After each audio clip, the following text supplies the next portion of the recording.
Okay, all right, I give in. For the longest amount of time, people have wanted me to try and fix some iPhones. That's what we're going to do today and hopefully make a profit. Coming off the back of a win, I actually think we're going to be okay today. We're at a total profit of £673.88, with the target goal of season 1 of profit or loss being £1,000. Welcome your faces back to episode number 100 of the series Profit or Loss. A disclaimer before anybody judges. The only thing I've ever done with iPhones is replaced a battery or replaced a screen. There might have been 1 or 2 occasions where I have soldered on an iPhone motherboard, but I have not reassembled it. The device got passed to somebody else to reassemble. So I don't really have a clue what I'm doing. Am I excited and are we going to learn lots today? Yes. Are there going to be lots of fails? 100%. As of right now, almost 62% of people who watch these videos aren't subscribed. If you enjoy this content, please consider subscribing. And amazingly, this video has been sponsored by iFixit, but more on them later on in the video. Let's get down to it. I have 4 different iPhones here. We have 2 iPhone 6s, a 7 and an 8. I paid a grand total of nothing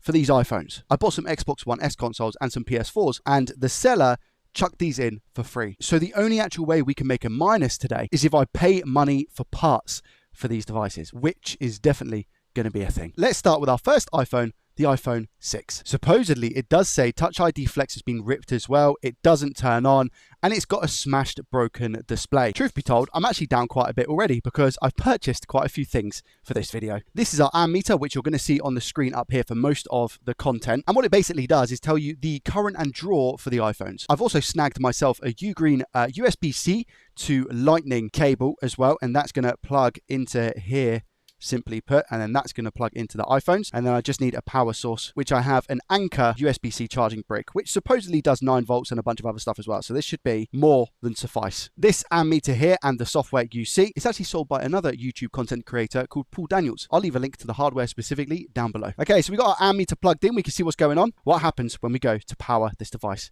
up? Should I be checking the charging ports? I have no idea. Whoa, we got all sorts of flickering going on. What's happening here? We can see it's trying to give it 5 volts, but nothing's happening with the current. So let me just try it on another iPhone just to make sure and see if it's the iPhone itself that's causing that issue. It is. It's the iPhone itself.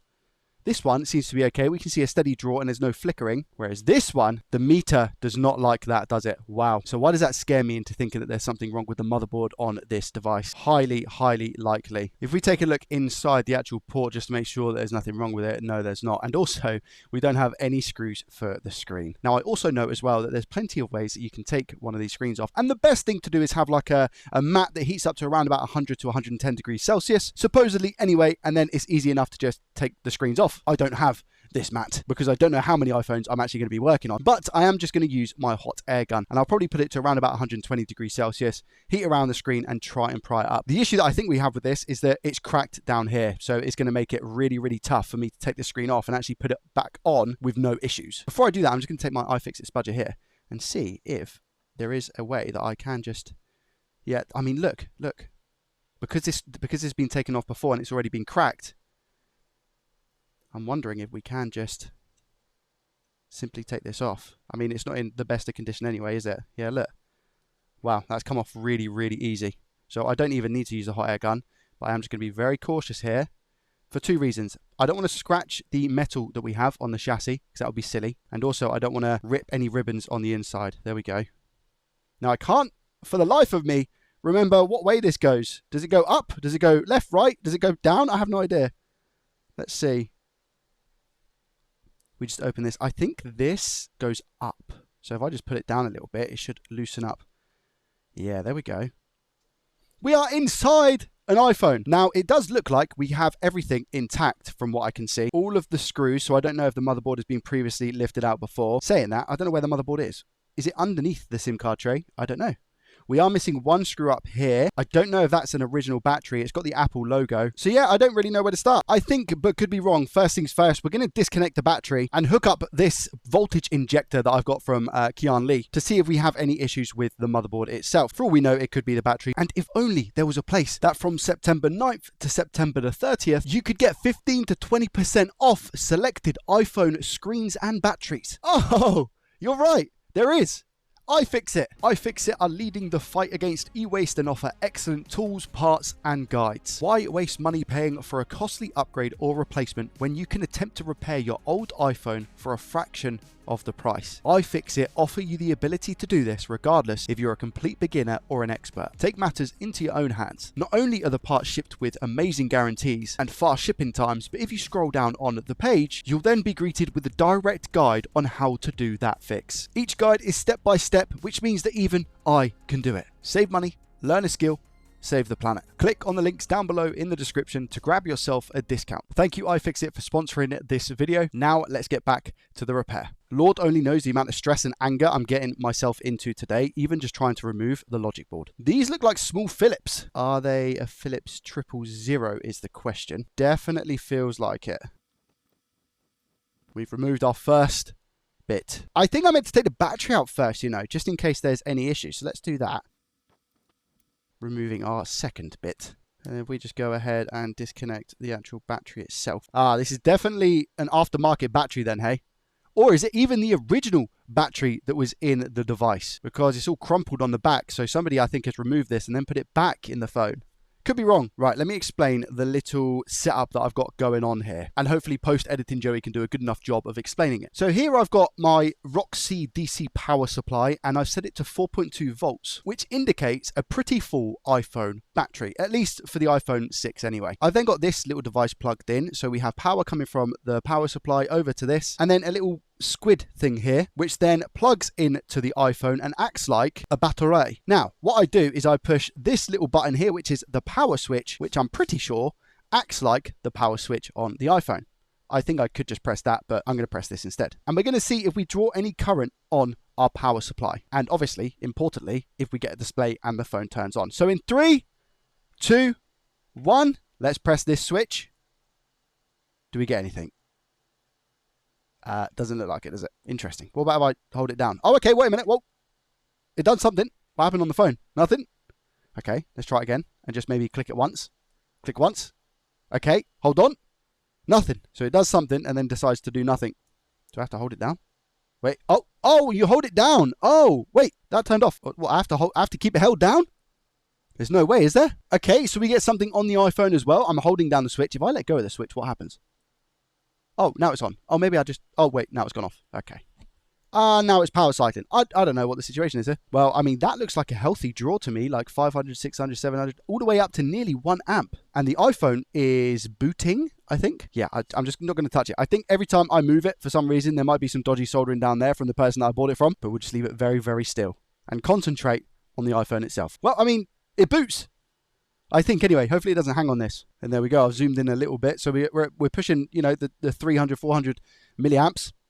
And then what about if I push...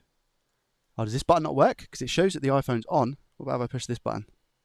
Oh, okay. So maybe this button just doesn't work at all. Interesting. It says unable to activate Touch ID on this phone. Okay. We'll press home to open.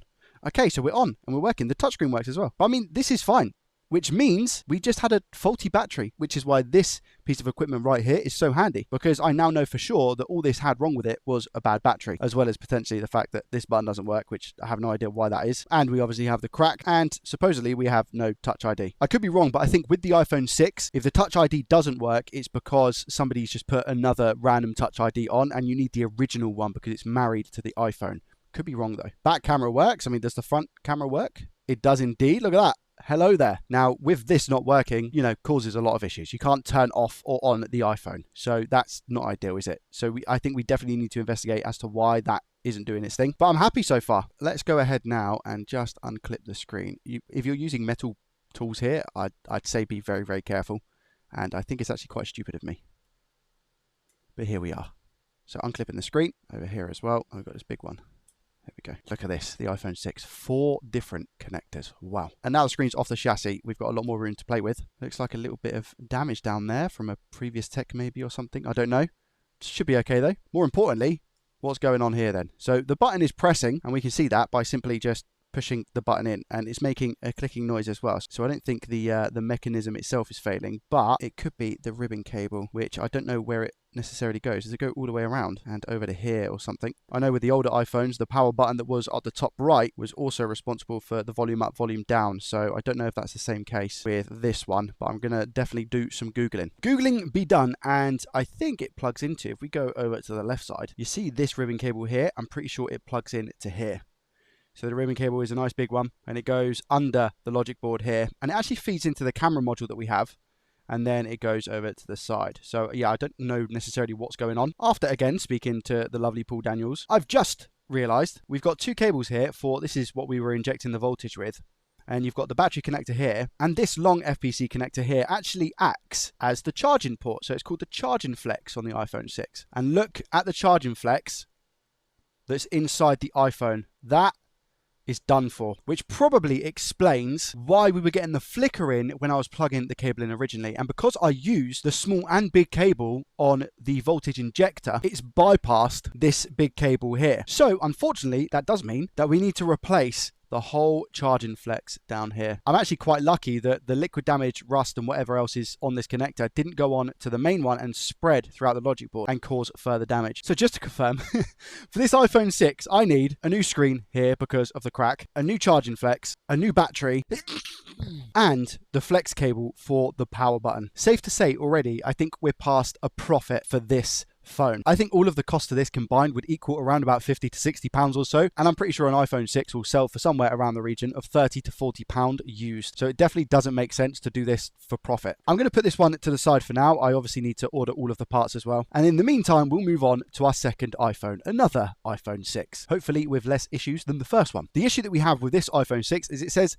SIM pins have been destroyed, and that's it. So it should be a relatively easy fix, unless they're talking about the FPC connector, in which case that might be a little bit difficult. But let's go ahead and remove the SIM tray first of all. And we're going to have to take this apart, aren't we? I think as well, yeah, I get to use my Pentalope P2 for the little screws down here. Look at that.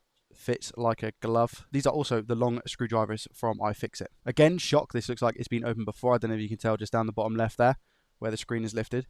So I don't think we're going to have to apply a big amount of heat here either.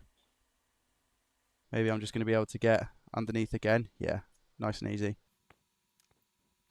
I don't know, again, if that's an original iPhone battery, I have no idea. Right, it did say that the SIM pins were destroyed. Ah, okay, fine. Well, we can see all of that down here, right? Let me grab the other iPhone 6 to see exactly what it's meant to look like. It's meant to look like that. So you've got 1, 2, 3, 4, 5, 6 pins. And again, yeah, we're missing 2 of the pins. I don't know where they've gone. They've disappeared. I guess the simple question is, how do we get this out? Saying that, I need to make sure this actually powers on because I've not tested that yet, have I? Right, so if we go to plug it in to see what happens, does it at least power on? Okay, 130 milliamps and off. Oh no. We haven't got another one power cycling, have we? Why is it doing 135 milliamps and then just going off? Look at this. So this one's power cycling. Okay, well, let's try the battery, I guess. All hooked up to the squid. I'm going to inject the power in 3, 2, 1. Nothing. No amp draw, by the way, on the power supply. No amp draw at all. Okay, well, that was just me trying the actual battery. So let's replace the charging flex as well. There we go. So both the flex and the battery have now been replaced. Let's try and inject. There we go. Okay, so we have a oh no, so we have a bad charging flex on this one as well. Some gunk on the screen, which is fine for the time being. So I just took the flex out, and now it's annoying because I don't know if the battery's good or whether I should order another one. You know, but this one again seems to be reset, so it doesn't seem to be iCloud locked, which is really nice. And our power button works, so it seems like we need a flex for this one also. So that's 2 flexes that I need to order. Right, let's turn this one off. Ignore that completely, and this is why this video is good because I'm learning. Right, so I've just hooked it up again without putting the charging flex on, and the button on the injector isn't going to work because it uses the bigger charging flex down here to actually power the device on. So instead, if I push the power button and hold the power button, I then draw and it turns on. So now I just need to work out why it's not actually charging. Is it because of the battery, or it could also be still because of the charging flex? So this is rather strange. Battery disconnected, but I've put the charging flex in, and when I now enter the lightning cable, it's boot looping, but it's boot looping on 86 milliamps. So I now don't know whether we have a fault on the logic board itself, or whether it's the charging flex that is causing this boot loop, or whether that's normal behavior because the battery isn't plugged in. The joys of being a noob. I was just doing some research off camera, and it's just bumped up to, as you can see, an amp. Oh, it's actually charging. We get a display. Oh, so it does work. Well, I've left it in charge and you can see it's still pulling an amp, and we're on with 24% charge as well. It's charging really nicely. If I go to the battery health, which is the last screen I was on, the maximum capacity here reading is 95%. So I do just genuinely believe it needed a nice charge. I have also just ordered 2 of the SIM card holder tray things. They are soldered to the board, so I'll need to take the whole motherboard out and solder. I don't know whether to do that in this video or another one separately. I think I've definitely bitten off a lot more that I could chew. I should have started with 1 phone, but stupidly I thought, oh, we'll just do 4 and we'll see how we get on. But I think they were around about £2.50 each for them. So it was about £5 or so for 2 of the SIM card replacement. But that's going to be an interesting soldering job, that's for sure. But everything else, like the screen and the battery obviously is good. It just needed a bit of a charge. The camera side of things as well, like everything's working with this iPhone. I'll need to do a thorough test with like the speaker and everything else afterwards. But I'm actually going to move on and diagnose our next iPhone. This is an iPhone 7. I like this one. It's the red one. It's very, very nice. The camera lens doesn't look too great. It looks a little bit crusty, should I say. The fault on this one says Apple iPhone 7 non-working overheating battery. So, do we have potential for a simple battery replacement? I say simple. I'm probably still going to mess it up. That might not be the only thing that's wrong with this, but let's take a look. I'm going to give it a nice 100 degrees Celsius just on the screen, just so I can get this label off without it marking the screen. And obviously I'm moving the heat around as well here. Unfortunately, it doesn't go any lower than 100 degrees Celsius, so I do need to be careful, but I'm sure that should be absolutely fine. It's just to melt some of the adhesive. I don't know why people sometimes put the stickers on the LCD. There's probably a lot of people cringing right now because I'm using tweezers on the LCD, but I'll be very careful, I promise. And you can see it's left a lovely mark on there with some IPA on. And give that a scrub. And just like that, it's looking brand new. Almost. Don't know if this one's been opened before, so I might need to apply some heat whilst opening it. But again, we go for the P2 at the bottom of the device first. Now my question is going to be very carefully, has it been opened before? It has, because this is, again, really easy to lift up. And I'm not marking the metal here. At least I'm trying not to anyway. I'm just giving it little tiny little twists here. Let's see. And this is the 7, so how does this one pull off? Oh, this one is pulled down at the top, I think. And then open to the right. Yeah. It says original. Does that... Silly question. Does that mean it's actually original? I have my doubts. Okay, so we've opened it up. What I probably should do is just make sure that it actually turns on. So let's do that. It says that it's got a bad battery. It doesn't say that it's no power. Let's put on the software again so you guys can see it as well on the screen. There we go. 200 milliamps. Climbing. 300. Okay, do we get anything on the screen perhaps? I can see, yeah, I can see a little battery symbol.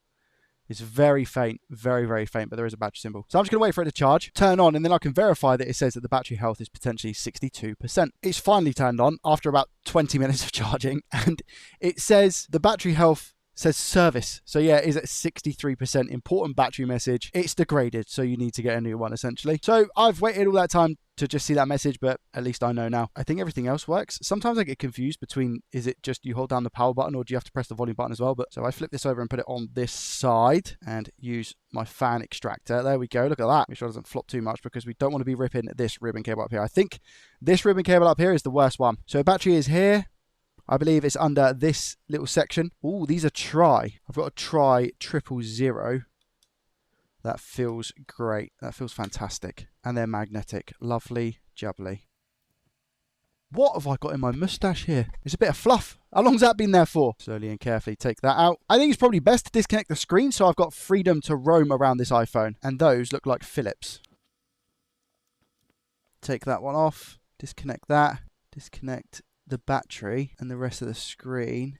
There we go. Screens are good in. Battery has been dispatched. All right, so we've got some pull tabs down the bottom. Do I warm those up? I think so, because if they're too cold, maybe they just snap. A screw has just jumped out of here. I don't know where that screw's come from. There's another screw in here as well, because when I put the hot air on, it was dancing around. And this has been opened before. There it is, look. What's it doing there? Have I messed something up here? I don't know. But I have 2 small screws. Anyway, back to the hot air. There's another one. Where have all these screws come from? There's another screw, look. They're very small ones, these ones. You probably can't really see, but look, that's the size of that screw. I don't know where that's come from. But I've got 3 of them. Let's see if we can get this pull tab off. Oh, that seems really... Oh. I don't know if we're going to be able to, but I think the method for this is ball it all up and then get your tweezer in and wrap it. I think, like this. I could be wrong though. We've got hold of it though, which is nice. Here we go. Ah! Too good to be true. How does one do the perfect pull? Because again, I feel like I've got good connection here. So do I just keep twisting instead? Oh no, it's going to ripple it. What if I pull slowly? Wait there, wait there, wait there. Okay, pull slowly, pull slowly, pull slowly. And it's gone. I think, but I could be wrong. We give it a little bit of heat again, 100 degrees Celsius, and then we just liquidate it with some IPA. I feel like that is the best thing to do. Probably want to do the back of the phone instead of doing it directly on the battery. I think that makes sense. I will disclaimer as well and say, please don't copy anything I'm doing in any way, shape or form. I'm still in a learning process, so don't take any advice from me. This is for entertainment purposes only. Okay, I don't know if that's going to make a big difference. And then we just put a little bit of IPA up top. And hopefully that trickles down, I think. And then we're going to use our vast array of spudgers, I think, to try and get this off without exploding anything, you know. Just pour some more IPA down there. Ow! Stab myself with the tweezers as we go. Slowly just go in and add in more IPA down there. Letting it dissolve that glue. Slowly but surely. And this is why you use plastic and not metal, I'm pretty sure. Because if you use metal, you can pierce it. Pierce the battery. And that's where you get the explosion and flames, which you don't want. Plastic can obviously be as dangerous, but you can take things a lot slower and a lot easier. You can see that the battery's a little bit bent, but you do have to be just super careful. And also make sure you dispose of your batteries properly. Now, these pull tabs, thanks for nothing. I think we have to do this to get rid of the old pull tabs so we can put some fresh ones on. There we go. As far as I'm aware, it's looking nice and clean. Now we're going to take our iPhone 7 replacement battery from iFixit, and here it is. It comes with the adhesive on the back as well. And I think they put it in the correct place. I think it's literally just plug and play. Let's go ahead and remove the outer packaging and just make sure that these are going to stick to the battery rather than the stuff we take off, the film we take off. And if we slowly remove this, there we go. The technique here is to plug the battery in before you put it down, so then that way you can maneuver it correctly. So like that, and then we push it against it. And then we can just slot it down there nicely. And then we can just give it a little good luck rub to make sure we're going to be okay. And that looks okay to me. Now, unfortunately, what I don't have is adhesive or double-sided sticky tape for the outside here. But that does feel relatively sticky in the places that it has it. I understand that that's probably not great practice. If people could let me know in the comments, that would be wicked. How important is the glue around? I'm more so of the understanding that it's pretty important. I don't know if it protects the phone from any water damage or it helps prevent water ingress. But yeah, if you could let me know down in the comments, that would be awesome. Luckily, we've got the 2 screws, which should keep it nice and flat. But again, I don't know. So we need to put the screen on, but I think first we also need to test the battery. So screen on, then test. I still can't for the life of me see where those screws were meant to go. Now be careful here, Joey. So I think this ribbon cable is an absolute nightmare. I see where they've come from. They've come from this original screen. So 1, 2, 3. So let's see if we can screw this back in. Yeah, there we go. Lovely. Right, back to the ribbon cable of death. Nice, first time. Okay, that's good. Probably should have disconnected the battery there. That's my bad. Right, let's see if it will turn on just from the battery alone. Yeah, there we go. Wicked. If we go to the settings now, 100%. There it is. Currently on 42%, so this will need a nice charge. But that's a oosh kaboosh. All we need to do now is put it back together and give it a quick test. We seem to be getting very good charge. We get an 1.5 amp at 5 volts.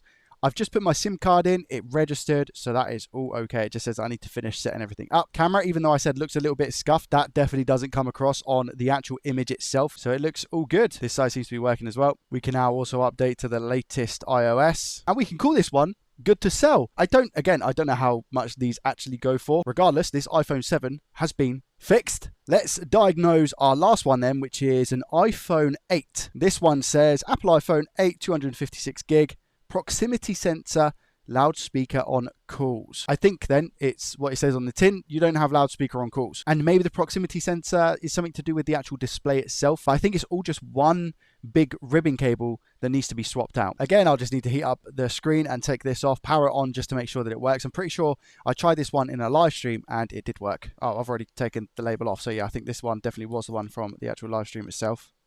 So let's take that off. Let's just give the screen a little wash with some IPA. Get all that residue. And there we have it. Screen is lovely jubbly. Does it power on? Did I give it enough juice? I don't think so. No. Let's see what the draw's like when we go to plug it in. What do we get? 160, 200. Keep going, keep going, keep going. There we go. iPhone logo. It's just gone off. I don't know if you can see the battery symbol, so I think it must have been flat. I'm going to admit I'm a little bit confused, and let me tell you why. So it's got my SIM in, right? And apparently it's a proximity sensor issue with the audio, etc. If I go onto my recents and I call that recent and I put it on loudspeaker, by the way, the option is there. I don't know if you can hear. That's really loud, like really, really loud. And it's coming from the top and it's coming from the bottom. That's the bottom and this is the top.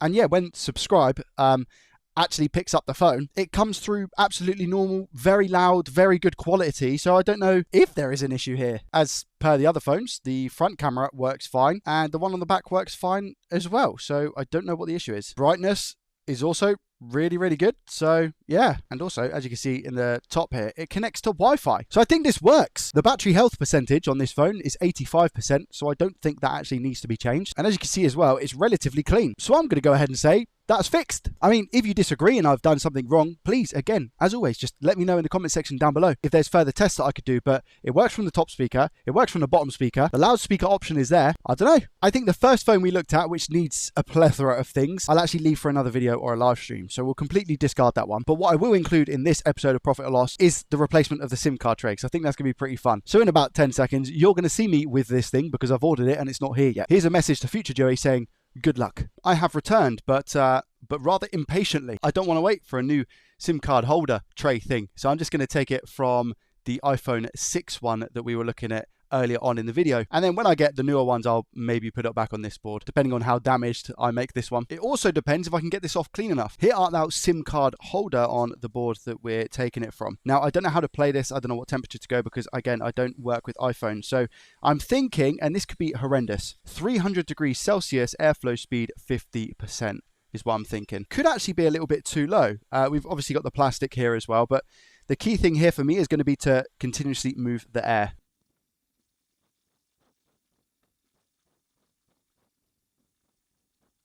I'm going to say we can up it a little bit, so I'm going to go 350 degrees Celsius.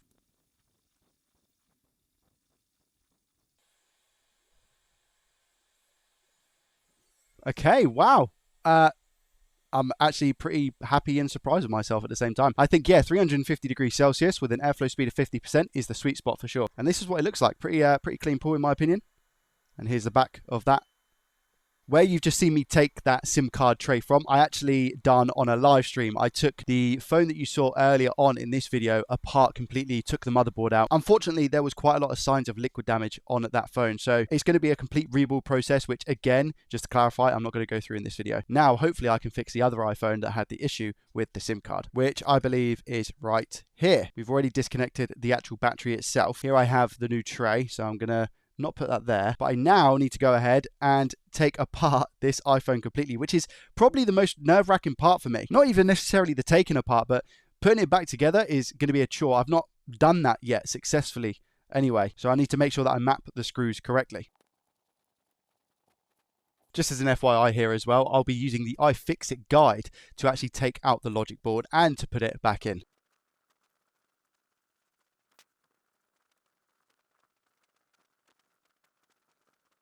And we've done it. We've got the motherboard out. Putting it back, different issue, but we shall celebrate that win. And now we begin the transplant. Again, 350 degrees Celsius. It doesn't really matter how we get this one off, but we just don't want to make any damage to the board. So I'm going to keep it exactly the same. 350 degrees Celsius, airflow speed 50%.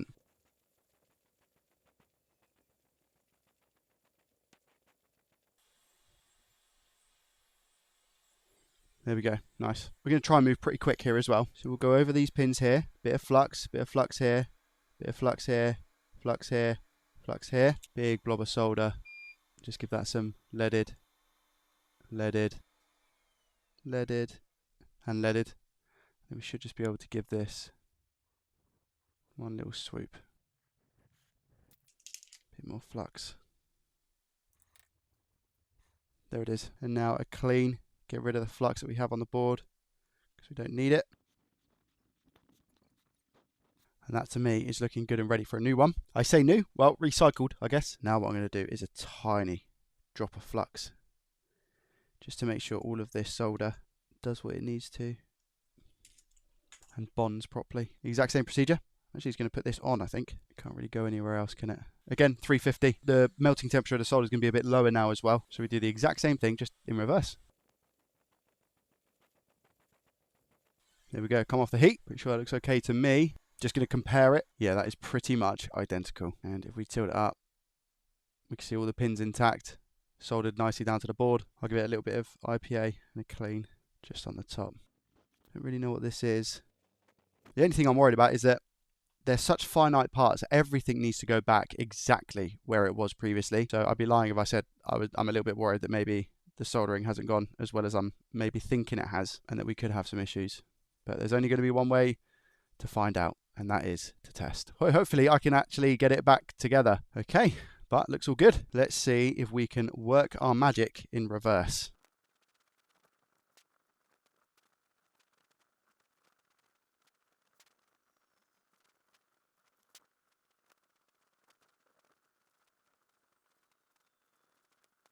Okay, well, I'll be honest, putting that back wasn't half as bad as I actually thought it was going to be. This job gets a lot easier when you use the correct tools. And not to mention, probably with the years of experience that I have now doing micro soldering and stuff, it made that job a little bit easier. I'm not going to get too far ahead of myself because it might not even work. Does it actually power on being the first thing, I guess, right? It does, wicked. I think it's quite low battery from, if I recall correctly. I don't know if I charged it fully or not. And it boots. That's a really good sign as well. The moment of truth. Was that all for nothing? We're looking for my network to show up here in 3, 2, 1.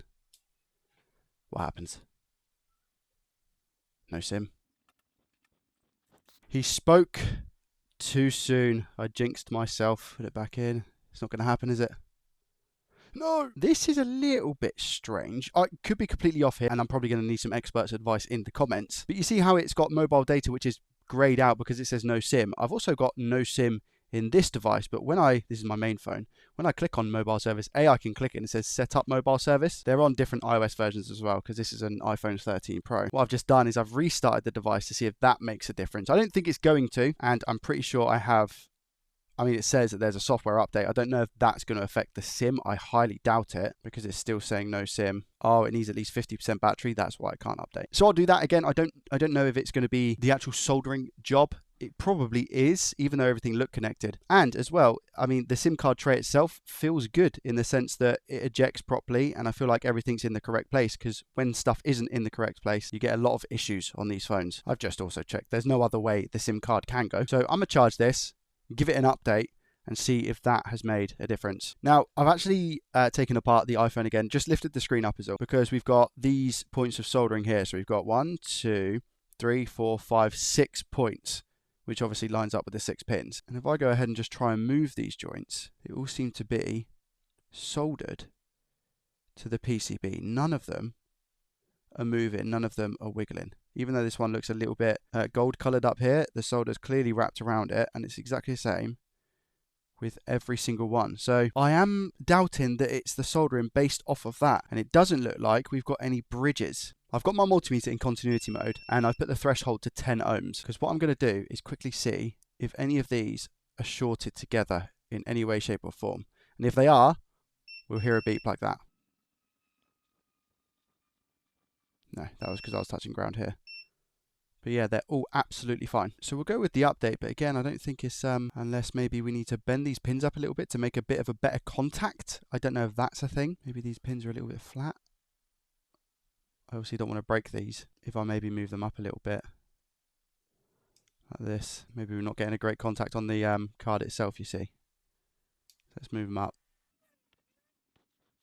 Just see if that makes a difference. Turn it on. Let's just see if those SIM card pins are a little bit too short. No, still no SIM, unfortunately. I think we just go for the update now. This has now got the most up-to-date iOS. The SIM card is in, but unfortunately it says no SIM. Let me know in the comments if you do think it's just this bit's grayed out, this mobile data off is grayed out. So is that going to be something else, or is it because of the SIM card? Either way, I'm actually going to keep hold of this one and obviously not call it fixed for the time being, and potentially we'll look at coming back to it. Is what I would be saying if I hadn't decided to live stream this fix. I'll put some footage on screen now and talk you through that process. I decided to check the pins again with my tweezers just to ensure that we had a solid connection between the SIM card tray holder and the PCB, and it turns out that the first pin looked a little bit suspicious. I then went into diode mode on the multimeter and could see that the pin on the SIM card tray itself was measuring open line as if it had no connection, whereas the pin inside the tray, when I pushed down, it was coming up with 0.4 or something. So I thought to myself, I'm just going to give this a little bit of solder and see if potentially it's just not making a good enough connection, in which case it wasn't making a good enough connection. After a little bit of solder, a tiny bit of flux, I then retested to make sure that the pin was solid, which it was, and I was now reading 0.4, the same as the outer pin.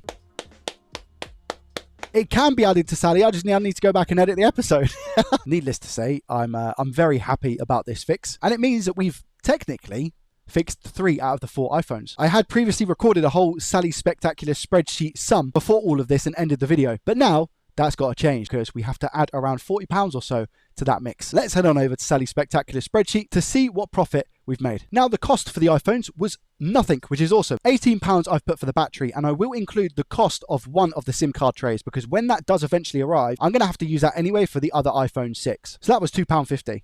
So it's £20.50 for costs. Sell price is where it's going to get interesting. I'm going to use eBay prices for what I can see on the iPhones, but I'm going to lowball them. So I'm going to go like the very least that I see. An iPhone 6 will go for around about £40 at the very least. The iPhone 7, I think, is going to go for about £50. And being honest, I think the iPhone 8 at a lowball price will go for £80. If any of these prices seem massively out to you, I can always make adjustments to this going forward. So please just send me a message down below in the comment section, or I can just update it later when I do eventually sell them. So that gives us a gross profit in today's video of £134.20. So we're 134.20, giving us a total profit of the series of £808.08. All the 8s. Big thank you to iFixit for sponsoring today's video. Again, make sure you check them out in the links down below. I'm super happy we managed to fix 3 out of 4. Maybe I'll fix some more iPhones. If you did enjoy it, show me by hitting the thumbs up button and subscribing to the channel if you're new around here, and also let me know down below in the comments. If you enjoy watching this series, I'll leave the first episode to it up here. Thank you for watching. I really appreciate you. Have a good rest of your day, week, weekend, whatever it is for you, and I will see you as always in the next one. Peace.